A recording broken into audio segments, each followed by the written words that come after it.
আসসালামু আলাইকুম রহমতুল্লাহি ওয়া বারাকাতুহু।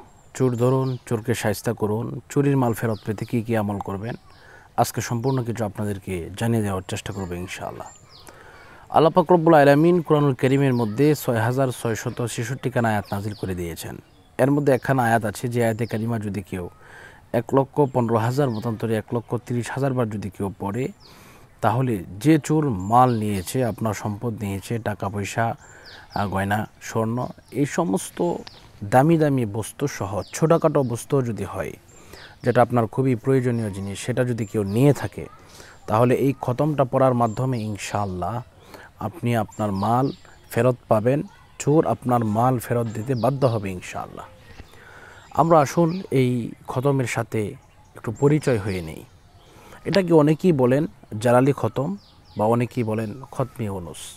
এই খতমি ইউনুস যদি কেউ ১,৩০,০০০ বার যদি কেউ পড়ে, ইনশাআল্লাহ যাদের সময় আছে তারা, আমি নিয়মটা পড়ে বলে দেব, এই নিয়মে পড়ে নেবেন। আর যাদের সময় নাই, ইনশাআল্লাহ আমাদেরকে বললে ডেসক্রিপশনে নাম্বার দেওয়া আছে, ফোন করলে ইনশাআল্লাহ আমরাও আমাদের ছাত্রদের মাধ্যমে পড়িয়ে দেওয়ার চেষ্টা করবো ইনশাআল্লাহ। তো নিয়মটা একটু বলে দিচ্ছি। যারা বাড়িতে পড়তে চাচ্ছেন বা পড়তে পারবেন তারা এভাবে পড়বেন। প্রথমে ওযু করবেন। ওযু করার পরে সুন্দরভাবে আপনি ভালোভাবে পবিত্রতা অবস্থায় আপনি জায়নামাজের মধ্যে বসবেন। বসার পরে এইভাবে এক বৈঠকে, মানে এক বসা অবস্থায় আপনি ১,৩০,০০০ বার পড়বেন আপনার ফ্যামিলির লোকদেরকে নিয়ে।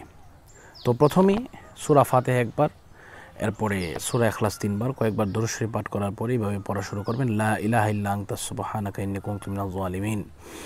এইভাবে ১০০ বার যখন হয়ে যাবে তখন পড়তে হবে ফাস্তাজাবনা লাহু ওয়া নাজ্জায়নাহু মিনাল গাম্মি ওয়া কাযালিকা নুনজিল মুমিনিন। এইভাবে এই খতমটা যখন পড়বেন, দেখবেন ইনশাআল্লাহ সাথে সাথে অথবা ৩ থেকে ১ সপ্তাহের ভিতরে, সর্বোচ্চ ৪০ দিনের ভিতরে আপনার মাল আপনি ফিরে পাবেন। তো আমি একটি ঘটনা আপনাদেরকে শেয়ার করতে চাই।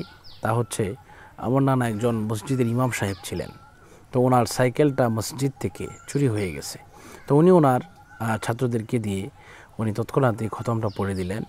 ইনশাআল্লাহ মাত্র ৩ ঘন্টা লাগে এই খতমটা পড়লে, কিন্তু মাত্র ১ ঘন্টা পড়ার পরপরই চোর সাইকেল নিয়ে ফেরত এসেছে। এটা আমি নিজে সাক্ষী, এবং আমি দেখেছি চোরের এদিক দিয়ে ওই দিক দিয়ে রক্ত লেগে আছে এবং চোর কান্না করতেছে, না পায়ের মধ্যে এসে পড়ে গেছে যে হুজুর মাফ করে দেন, আমি আর সহ্য করতে পারতেছি না।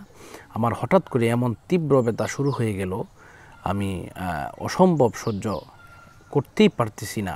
আমার মুখ দিয়ে অটোমেটিকলি, নাক দিয়ে এভাবে রক্ত বের হচ্ছে, রক্ত এইভাবে এদিক দিয়ে লেগে আছে। তো আমার নানা মহৎ মনের মানুষ ছিলেন, উনি ক্ষমা করে দিলেন। যাক, যে কথা বলতেছিলাম, আপনারা ইনশাল্লাহ যদি এই খতমটা পড়েন, ইনশাল্লাহ পড়তে পারেন। আর যদি না পারেন, ইনশাল্লাহ আমাদেরকে বললে আমরা ইনশাল্লাহ পড়ে দেবো ইনশাল্লাহ। তো আল্লাহ পাক আমাদের সকলকে কবুল করুন, সকলের মনের আশা পূরণ করুন। এ পর্যন্ত বিদায় নিচ্ছি। আসসালামু আলাইকুম ওয়া রাহমাতুল্লাহি ওয়া বারাকাতুহু।